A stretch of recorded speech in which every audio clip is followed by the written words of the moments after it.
வணக்கம் நேர்களே, தஞ்சாவூர் சமையல் சந்தோஷினி. வாங்க காலிஃப்ளவரும் உருளைக்கிழங்கும் போட்டு வறுக்கலாம். சூப்பராக இருக்கும். காலிஃப்ளவர் எடுத்துருக்கேன். இதேமாரி சின்ன சின்ன பீஸாக கட் பண்ணி நல்லா வெந்நீரில் உப்பும் மஞ்சத்தூளும் போட்டு நல்லா கொதிக்க வச்சு ரொம்ப வெந்துடக்கூடாதுங்க. இந்த அளவுக்கு வேகணும்.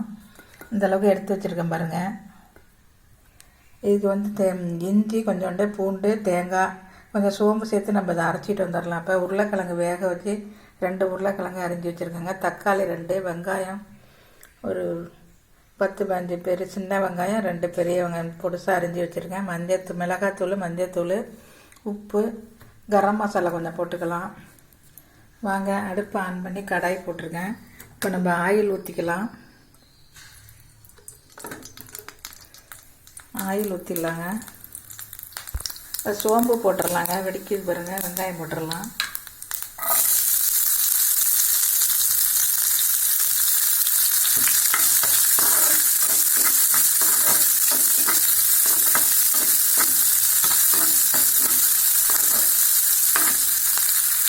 இப்போ நம்ம தக்காளி போட்டுடலாங்க. சில பேருக்கு தக்காளி பிடிக்கும், புளிப்பாக பிடிக்கும், சில பேருக்கு பிடிக்காது.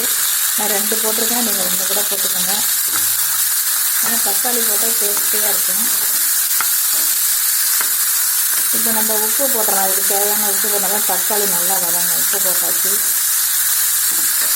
இது நல்லா வதங்கட்டுங்க. நம்ம அரைச்சிட்டு வந்துடலாம். இப்போ தேங்காய், பூண்டு, இஞ்சி, சோம்பு போட்டு நம்ம அரைச்சி ஊற்றி வச்சுங்க. இதில் தக்காளி நல்லா வதங்கிருச்சு. இப்போ நம்ம கருவேப்பிலை போட்டுடலாம். இந்த உருளைக்கிழங்கையும் போட்டுடலாங்க.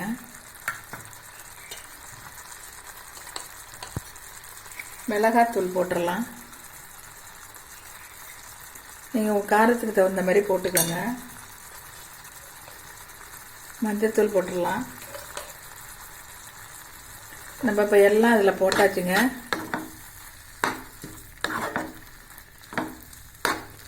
நல்லா ஒரு வதக்கிட்டு நம்ம அப்புறம் காலிஃப்ளவரை போட்டுக்கலாம்.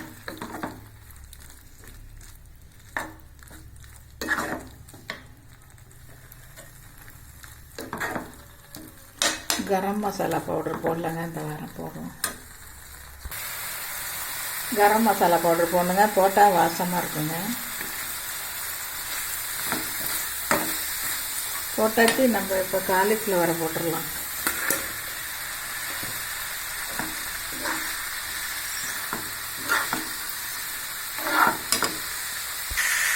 இப்போ நல்லா பரட்டி வச்சுங்க. நல்லா 2 பரட்டி வச்சுருந்தே தான் காலிஃப்ளவர் நல்லா பக்குவமாக அதை வேக வைக்கணும். ரொம்ப வெந்துடக்கூடாது. இந்த முழுசாக இருக்காது. அதான் ஒரு 2 கொதி வந்தோன்னா நீங்கள் எடுத்துடலாம். எடுத்துட்டு ஆற வச்சுருங்க. இதுமாரி செஞ்சால் சூப்பராக இருக்கும். ரொம்ப டேஸ்டியாக இருக்கும். பட்டாணி வேணாலும் நீங்கள் பச்சை பட்டாணி நைட்டே ஊற போட்டு, காஞ்ச பட்டாணியை ஊற போட்டு போட்டுக்கலாம். பச்சை பட்டாணியும் போட்டு இதில் வேக வச்சிடலாம். சூப்பராக இருக்குங்க.